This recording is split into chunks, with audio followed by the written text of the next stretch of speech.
We're looking at Behringer's Grind, a new desktop synth from Beringer. As a child of the 90s, I only think about a few things, and one of them is The Grind, this terrible show. And of course, it has me thinking about grind games like Dragon Quest or Slayer, whatever it's called. Grinder. Way too many things are going through my head right now, but let's look at this synth.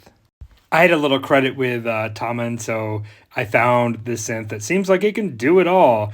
It's in this small package, which is just larger than a TV dinner, if you know what that is. And inside, you'll see that it does have a Bedienungsleitung that we'll throw away immediately.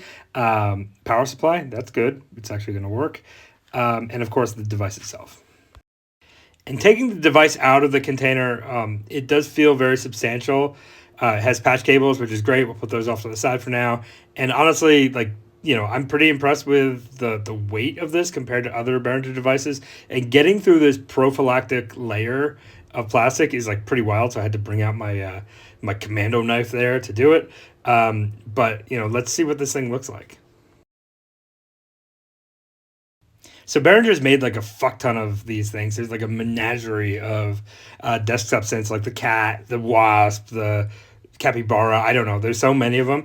But this one feels very crave-like in its build. And you can see, well, you can't see because it's out of camera right now, but it's got wood cheeks that are actually made out of real wood. And it does feel heavy and substantial. So for this, I like it compared to the TD3 clone, which feels like it's made out of garbage. This one actually feels substantial. The pots feel nice to turn as well. So connecting this to the mini log for a little, as a controller, it's pretty simple. There are dip switches for the MIDI channel on the back of the Grind. So they're set to channel 1. Obviously, I started there. And one thing that's a little unclear is what you want to go to. And I'm finding, obviously, phones is going to be your best bet. But I've seen other people online doing other things. There's all these in and out patch cable options at the top. I'm playing with them right now, but I think, as we get into it, let's just use it like the semi-modular model that it is. The cool thing about this is that you can, technically or theoretically hook it into other modular devices. So there's a lot to offer here. And, with 24 different sound algorithms, many of which are actually Behringer's original, this actually could be pretty exciting. So I'm just getting my bearings right now, and I'm kind of sloppy. And I'm finding that, with the device out of the box, with every one of the pots set to the 0 position, there's a little bit of work to do to figure out how to actually navigate. But I think this is not too complex, and we'll figure it out pretty quickly.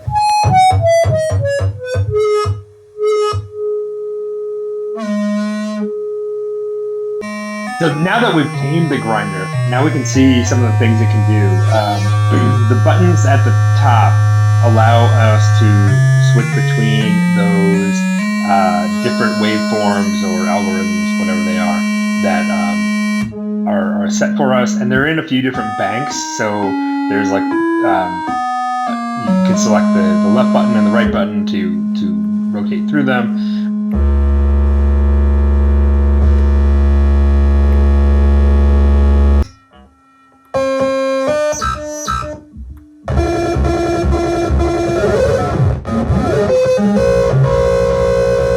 What I'm instantly loving here is that the harmonics and frequency of each of the waveforms is very adjustable, and that in line with the VCF and the modulation and the vibrato, and of course the envelope.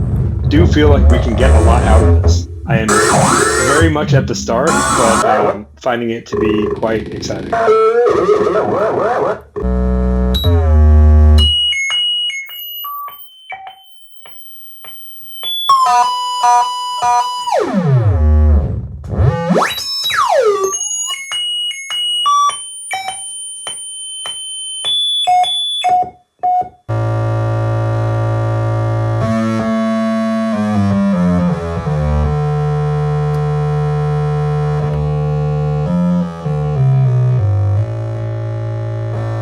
As I'm starting to play around with the patch cables here, I'm realizing that the semi-modular nature of this synth really probably can do way more at a smaller price point than some of my favorite mono synths. And I'm always thinking about the Monologue as like the must-buy for new synth people because it's so in your face. You do have the preset programs, which this device does not have. However, I think as we're playing around here, there's a lot to offer, and for $100 less than the Monologue, so long as you have a MIDI keyboard to connect to it, you get so much here, and the ability to start working with patch cables and really using it in kind of a more modular fashion, I think opens up a lot of doors for people at a very, very cheap price point.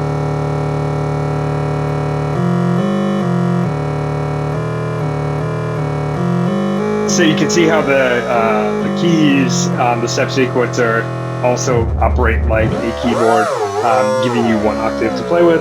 Kind of cool. Obviously no velocity sensitivity here, but still, very usable, especially if you're like a DJ that just wants to have some things running along with your other instruments.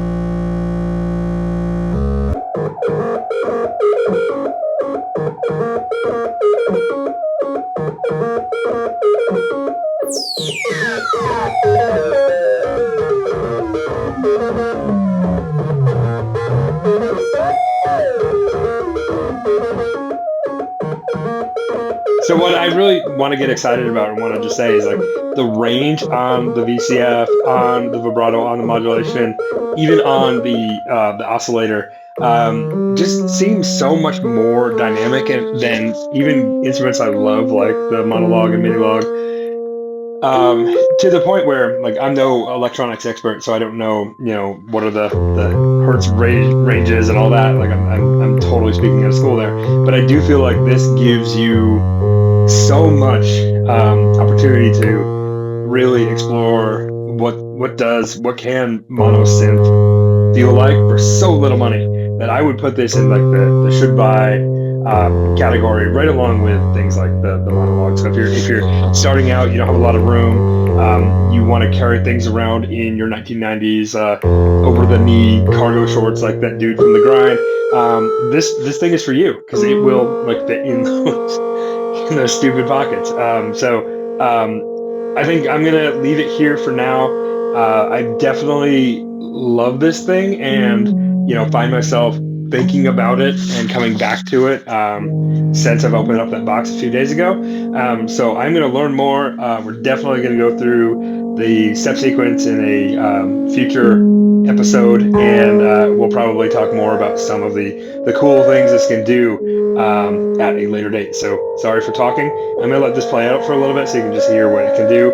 But do like and subscribe, and I would love to hear your thoughts on this guy versus other desktop synths that I maybe should get into.